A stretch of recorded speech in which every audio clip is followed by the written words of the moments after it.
Hello friends, मेरे YouTube channel English वे में आप सभी का फिर से स्वागत है। तो चलिए शुरू करते हैं आज की स्टोरी, जिसका टाइटल है the lion and the camel.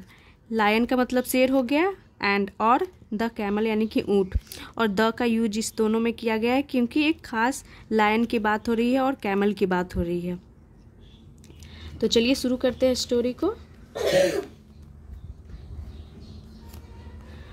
A lion was the king of a jungle। A lion यानी कि एक शेर, was था, the king यानी कि राजा, of a jungle यानी कि जंगल का, एक जंगल का एक राजा शेर था।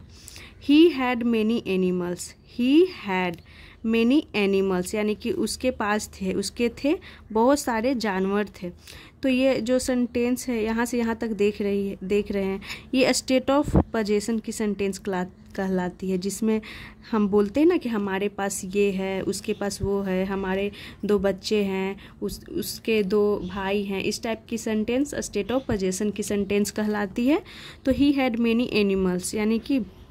उसके बहुत से जानवर थे। हु यानी कि जो, फॉलोड हिम जो फॉलोड करते थे, हिम उसे यानी कि शेर को, और फॉलो करना यानी कि अनुसरण करना, यानी कि उसके रास्ते पे चलना, उसके बताए हुए रास्ते पे चलना, उसको फॉलो करना। तो उसे अनुसरण करते थे, किसे, शेर को। The lion would hunt and after he had taken his share.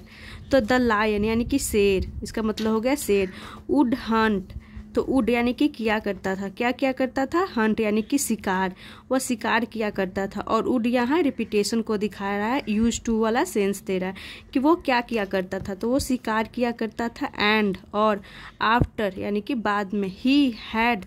Taken his share, इसका मतलब हो गया कि ही हैड टेकन, वह ले लिया करता था, हिज शेयर यानी कि अपना हिस्सा। और ये जो देख रहे हैं यहाँ से यहाँ तक, ये किस टाइप की सेंटेंस हो गई, तो ये हो गई हमारी पास्ट परफेक्ट की सेंटेंस हो गई। हिज शेयर यानी कि अपना हिस्सा।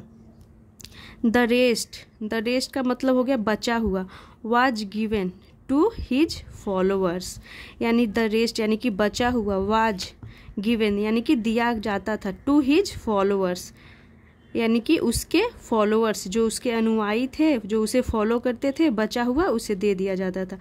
तो यहाँ तक हो गया। इसका मतलब हुआ कि जो शेर था वो शिकार करता था और वो अपने हिस्सा का ले लेता था, यानी वो खा लेता था, उसके बाद जो बचता था वो अपने फॉलोअर्स यानी कि जो उसे फॉलो करते थे, उसके अनुयायियों को वो दे दिया जाता था। तो ये जो सेंटेंस है, the rest was given to his followers, इसका मतलब हुआ कि वो अपने जो उसे फॉलो करते थे उसके अनुयायियों को दे दिया जाता था। Among his followers were a jackal and a crow, इसका मतलब हो गया अमंग हिज फॉलोअर्स, इसका मतलब हो गया कि उसके फॉलोअर्स के बीच में। तो अमंग यानी कि बीच में, जब 2 से ज़्यादा होते हैं, 2 से ज़्यादा जन होते हैं, तो उसके जब हम दिखाते हैं कि उसके बीच में, तो अमंग का यूज करते हैं। अमंग हिज फॉलोअर्स यानी उसके जो फॉलोअर्स थे, जो उसे फॉलो करते थे, वर यानी थे, अ जैकल एक सियार, एंड अ क्रो एक कौवा, यानी कि उसके फॉलोअर्स थे, उसमें से एक सियार था और एक कौवा था। दे वर हैप्पी, वे खुश थे। तो दे वर हैप्पी, ये जो सेंटेंस है, ये किस टाइप की सेंटेंस है, तो ये स्टेट ऑफ बीइंग की सेंटेंस कहलाती है, जिसमें कोई एक्शन नहीं होता है, यानी कि उसमें सिर्फ स्थिति, उसकी अवस्था के बारे में, सब्जेक्ट के बारे में बात किया जाता है। तो देखिए, दे यानी कि वे, किसके क्या है यहाँ पे, तो दे वर हैप्पी यानी कि उसकी स्थिति को दिखा रहा है कि वे हैप्पी थे, खुश थे, इसमें कोई एक्शन है नहीं है। तो ये स्टेट ऑफ बीइंग की सेंटेंस कहलाती है। और हैप्पी यहाँ पे ये एक एडजेक्टिव हो गया। दे वर हैप्पी यानी कि वे खुश थे। टू फॉलो यानी कि फॉलो करके, द लायन यानी कि शेर को फॉलो करके वो खुश थे। बिकॉज क्योंकि, दे वर ऑलवेज श्योर क्योंकि वे हमेशा क्या थे, दे वर ऑलवेज यानी कि वे सदैव, वर यानी थे, श्योर का मतलब हो गया आश्वस्त थे, निश्चिंत थे, of getting enough to eat. Enough to eat का मतलब हो गया कि वो क्या थे, आश्वस्त थे, ऑफ गेटिंग यानी कि पाना, इनफ यानी पर्याप्त, टू ईट तो उन्हें पर्याप्त मात्रा में भोजन मिल जाता था, इसलिए वो क्या थे, हैप्पी थे और आश्वस्त थे कि हमें तो पेट भर भोजन मिल जाता है। वंस अ कारवां, वंस यानी कि एक बार, अ कारवां went past the jungle, went past यानी कि वेंट गया, पास्ट द जंगल इसका मतलब हो गया कि एक कारवा, कारवा का मतलब हो गया काफिला, वंस यानी कि एक बार, एक बार एक काफिला, वेंट पास्ट यानी कि गुजरा, द जंगल यानी कि जंगल से होते हुए गया, एंड और अनफॉर्चुनेटली, अनफॉर्चुनेटली का मतलब हो गया दुर्भाग्यवश, दुर्भाग्यवश अ कैमल यानी कि एक ऊँट, वांडर्ड अवे, वांडर्ड अवे यानी कि भटक गया, अवे दूर, एंड और गॉट लॉस्ट यानी कि खो गया, ही स्ट्रेड यानी स्ट्रे का मतलब ही होता है भटकना, तो ही स्ट्रेड यानी कि वह भटक गया, और ही प्रोनाउन किसके लिए यूज किया गया है, कैमल के लिए यूज किया गया, यानी कि वह भटक गया, इनटू द जंगल यानी कि जंगल में भटक गया, looking for food, looking for food यानी कि भोजन की तलाश में, द अदर एनिमल्स यानी कि जो दूसरे जानवर थे, हैड नेवर सीन इसका मतलब हो गया कि हैड नेवर सीन यानी कि जो दूसरे जानवर थे वो कभी नहीं, हैड नेवर सीन, नेवर यानी कभी नहीं, सीन यानी कि देखे थे, वो उन्होंने कभी नहीं देखा था, तो एनिमल्स की बात हो रही है, जानवरों की बात हो रही है, और हैड नेवर सीन, तो ये जो सेंटेंस है ये पास्ट परफेक्ट की हो गई, जिसमें देख सकते हैं आप हैड का यूज किया गया है और वर्ब की थर्ड फॉर्म, सी की थर्ड फॉर्म सीन का यूज किया गया है। अ क्रिएचर यानी कि एक प्राणी, लाइक द कैमल बिफोर इसका मतलब हो गया कि अ क्रिएचर यानी कि एक प्राणी, जीव, लाइक यानी जैसे, द कैमल यानी कि ऊँट के जैसे, बिफोर यानी कि पहले, तो इसका मतलब हो गया यहाँ से यहाँ तक का कि जो जानवर थे उन्होंने कभी नहीं देखा था ऐसा जीव, ऐसा प्राणी ऊँट के जैसा, बिफोर यानी कि पहले। What a strange thing this was इसका मतलब होगा कि क्या अजीब, स्ट्रेंज का मतलब होता है अजीब, क्या अजीब चीज़, दिस वाज यानी कि यह था, यानी कि क्या अजीब चीज़ है, क्या बात है, इसका ये मतलब हुआ। It looked funny and it walked in a very awkward manner इसका मतलब होगा इट लुक्ड फनी, यह दिख रहा था, वेरी, इट लुक्ड फनी यानी कि यह दिख रहा था कैसा, फनी यानी कि अजीब, एंड और it walked in a very awkward manner इसका मतलब होगा कि वह अजीब दिख रहा था, इट वॉक्ड यानी कि वह क्या कर रहा था, वॉक्ड यानी कि चल रहा था, इन अ वेरी यानी कि बहुत ही, ऑकवर्ड यानी कि अजीब, मैनर यानी कि अजीब तरीके से वो चल रहा था, तो ऊँट थोड़ा सा होता भी है अजीब तरीके से वो चलता ही है, तो वही जो जानवर थे जंगल के उन्होंने कभी भी उस टाइप का जानवर नहीं देखा था, तो देखा कि ये किस टाइप की अजीब जानवर है और बहुत ही ऑकवर्ड तरीके से वो चल भी रहा था, बट लेकिन इट वाज बिग लेकिन यह बड़ा था, एंड वुड प्रोवाइड और प्रोवाइड करेगा यानी कि प्रोवाइड यानी प्रदान करेगा, वुड यानी कि करेगा, फूड यानी भोजन, for many of the animals, many यानी कि बहुत सारे, ऑफ द एनिमल्स यानी कि जानवरों को, यानी कि यह बहुत ही बड़ा है और यह बहुत सारे जानवरों को भोजन प्रदान करेगा।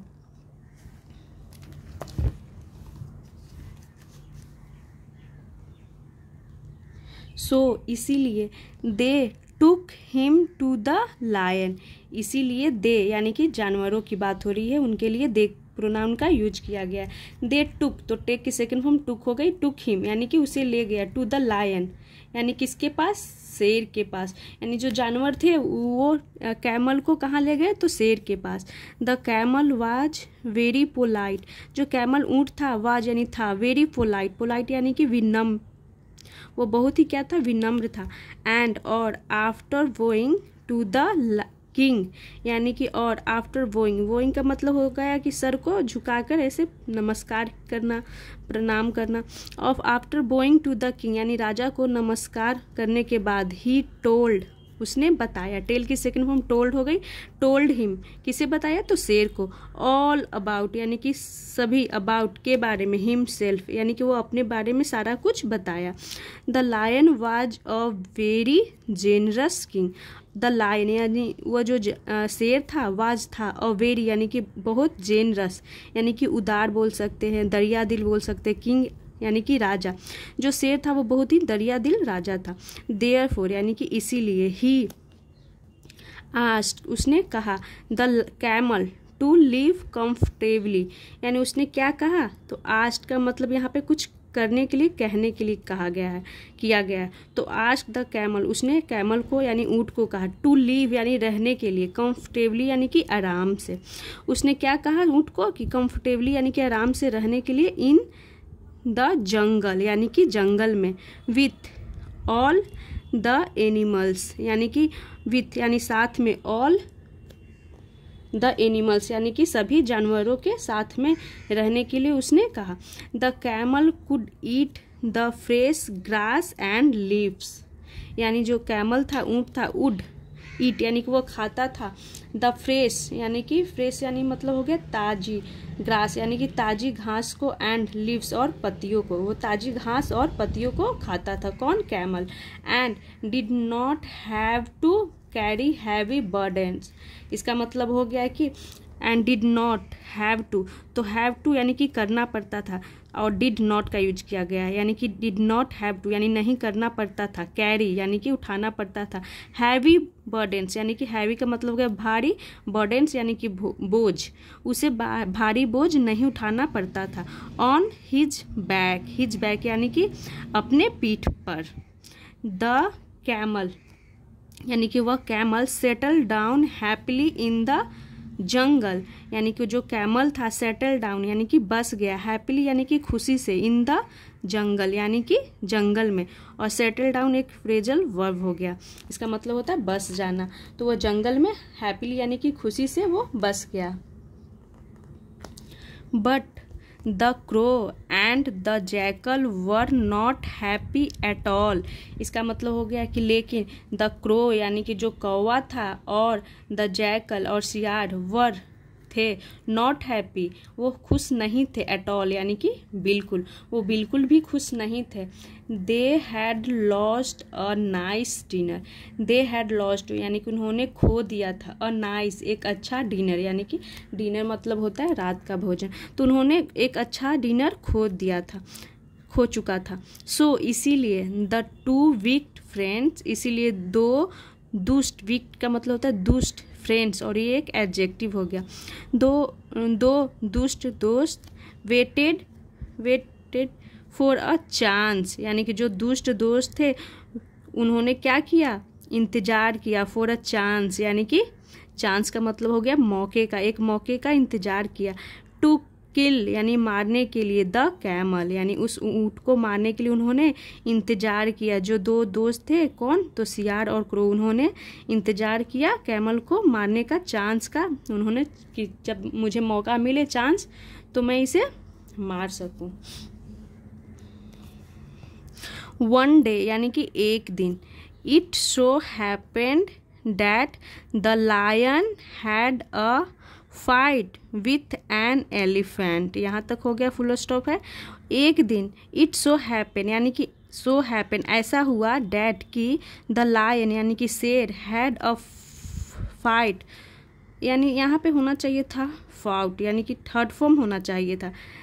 क्योंकि ये जो सेंटेंस है एक दिन, इट सो हैपन ऐसा हुआ कि the lion had a fight यानी कि शेर की लड़ाई हो गई थी, तो यहाँ पे फाइट की थर्ड फॉर्म का यूज करना चाहिए था। तो lion had a fight with an elephant, किसके साथ, तो एक हाथी के साथ। द लायन यानी जो शेर था, वाज बैडली वुंडेड यानी जो शेर था, वाज बैडली यानी कि बुरी तरीके से, वुंडेड का मतलब हो गया कि जख्मी हो गया था, शेर बहुत ज़्यादा क्या हो गया था, बैडली यानी बुरी तरीके से जख्मी हो गया था। ही कुड बेयरली स्टैंड अप, इसका मतलब हो गया वह कुड सकता था, बेयरली यानी कि मुश्किल से, स्टैंड अप यानी कि वो मुश्किल से खड़ा हो पाता था। सो इसीलिए ही कुड नॉट हंट यानी कि वह शिकार, ही कुड नॉट यानी कि वह शिकार नहीं कर सकता था, हंट यानी शिकार करना, कुड यानी कि कैन की पास्ट हो गई कुड, वह शिकार नहीं कर सकता था। फॉर फूड यानी कि भोजन के लिए। द एनिमल्स यानी कि जानवर, जो जंगल के जानवर थे, एनिमल्स, हु यानी कि जो, शेयर्ड यानी कि शेयर करते थे, बांटते थे, द लायंस यानी लायन का फूड यानी भोजन, यानी जो जानवर शेर का भोजन शेयर करते थे, वर ऑल यानी कि सभी थे, हंग्री यानी कि सभी भूखे थे, टू यानी कि भी, यानी जो शेर का भोजन बांटते थे, शेर के खाने के बाद शेयर करते थे, तो चूँकि वो भी अब भूखे थे। This was the chance the crow and the jackal. This was chance यानी कि यह था, द चांस यानी मौका, द क्रो यानी कौवा एंड जैकल वर वेटिंग यानी कि यह मौका था जो जिसे वर वेटिंग इंतजार कर रहे थे, फॉर यानी कि यही दिस वाज द चांस यही मौका था जो जिसे कौवा और जैकल इंतजार कर रहे थे। They called all the animals, they called उन्होंने बुलाया, ऑल यानी सभी, द एनिमल्स यानी सभी जानवरों को, टुगेदर यानी एक साथ, फॉर अ मीटिंग यानी कि एक बैठक के लिए, एक मीटिंग के लिए। Our beloved king is seriously wounded, इसका मतलब हो गया कि आवर बिलव्ड हमारे प्रिय, किंग यानी राजा, इज सीरियसली वुंडेड यानी कि सीरियसली क्या है, जख्मी है। He can not get any food, इसका मतलब हो गया कि वह कैन नॉट नहीं कर सकते, गेट यानी पा सकते हैं, any food. He has cared for all of us, इसका मतलब हो गया कि ही हैज केयर्ड फॉर, उन्होंने केयर फॉर का मतलब हो गया कि देखभाल करना। ही हैज केयर्ड फॉर यानी कि उन्होंने क्या की, देखभाल की, ऑल ऑफ अस यानी हम सभी की, फॉर सो लॉन्ग यानी कि सो लॉन्ग बहुत लंबे समय से, यानी कि उन्होंने लंबे समय से हमारी देखभाल की। नाउ यानी कि अब, we must take care of him यानी कि अब, मस्ट यानी कि जरूर, टेक केयर का मतलब ही देखभाल ही होता है, यानी कि हमें जरूर करना चाहिए, टेक केयर देखभाल, ऑफ हिम यानी कि शेर के लिए हिम यूज किया गया है, यानी कि हमें उनका देखभाल करना चाहिए।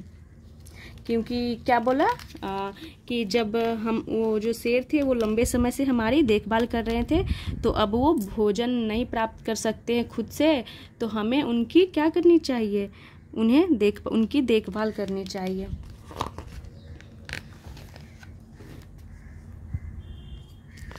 What can we do to help? What यानी कि क्या, can we यानी कि कर सकते हैं हम लोग, do यानी करना, to help यानी मदद के लिए। तो इसका मतलब हो गया यहाँ से यहाँ तक कि हम लोग क्या कर सकते हैं मदद के लिए। asked the animals यानी कि जो asked यानी कि पूछा, the animals यानी जानवरों ने पूछा। some of them यानी कि उनमें से कुछ, did not know यानी कि नहीं जानते थे, how to hunt यानी कि कैसे शिकार करते हैं, उनमें से कुछ नहीं जानते थे। So how could they feed the lion, how so इसीलिए, हाउ यानी कैसे, कुड दे फीड यानी कि कैसे वे फीड यानी कि खिला सकते थे, द लायन यानी शेर को, यानी कि उनमें से कुछ थे जो नहीं जानते थे कि कैसे शिकार किया जाता है, तो कैसे शेर को खिला सकते थे। We are going to offer ourselves to him as food, we are going यानी कि हम जा रहे हैं, टू ऑफर यानी कि प्रस्तुत करने, आवर सेल्फ यानी खुद को प्रस्तुत करने, टू हिम यानी कि राजा यानी कि शेर को, एज फूड यानी कि भोजन के रूप में। यानी क्या वो लोग बोलते हैं कि हम जा रहे हैं खुद राजा के सामने, राजा को अपने आप को प्रस्तुत करने। Said the cunning pair, said यानी कि कहा, द कनिंग पेयर किसने कहा ऐसा, तो कनिंग पेयर ने यानी कि चतुर जोड़े ने कहा कि हम खुद जा रहे हैं राजा के सामने खुद को प्रस्तुत करने, यानी कि, और कनिंग पेयर यानी कि चतुर पेयर यानी कि कौवे और जो उसकी जैकल की जो जोड़ी थी उसकी बात हो रही होगी इस स्टोरी में। That is a good idea, that is a good idea यानी कि वह एक अच्छा विचार है। सेड एवरीवन, हर किसी ने कहा कि मतलब कि वो सही विचार है या सही विचार है। देन तब, द कैमल सेड यानी कि ऊंट ने कहा, से की सेकेंड फॉर्म सेड होती है। वेट रुको, द लायन यानी कि शेर, has been very kind to me यानी जो शेर है, has been very kind to me वो मेरे लिए बहुत ही, the lion has been very kind यानी बहुत दयालु, टू मी यानी मेरे लिए रहे हैं। यानी इसका हैज़ बीन का क्या मतलब हो गया, तो हैज़ बीन ये दिखा रहा है कि जो शेर है लायन, वो मतलब मेरे लिए दयालु रहे हैं, मतलब कि वो पहले भी दयालु थे और अब तक वो दयालु ही बने हैं, मतलब मेरे लिए वो दयालु हैं, ये इस चीज़ को दिखा रहा है। यानी कि जो शेर है वो मेरे लिए दयालु रहे हैं, टू मी यानी मेरे लिए, एंड और आई एम लार्ज, मैं बड़ा हूँ, आई एम लार्ज यानी कि मैं बड़ा हूँ, इनफ टू सेटिस्फाई, और इनफ यानी कि पर्याप्त हूँ, टू सेटिस्फाई हिज हंगर, यानी कि मैं सेटिस्फाइड यानी कि संतुष्ट, हिज हैंगर यानी कि उनकी भूख के लिए मैं सेटिस्फाई हूँ, मतलब पर्याप्त हूँ। सो इसीलिए आई विल ऑफर यानी कि मैं प्रस्तुत करूँगा, माई सेल्फ फर्स्ट यानी मैं खुद को पहले प्रस्तुत करूँगा, क्योंकि मैं उनके लिए पर्याप्त हूँ, मैं बहुत बड़ा हूँ। कौन ऐसा बोलता है, कैमल बोलता है। This was just what the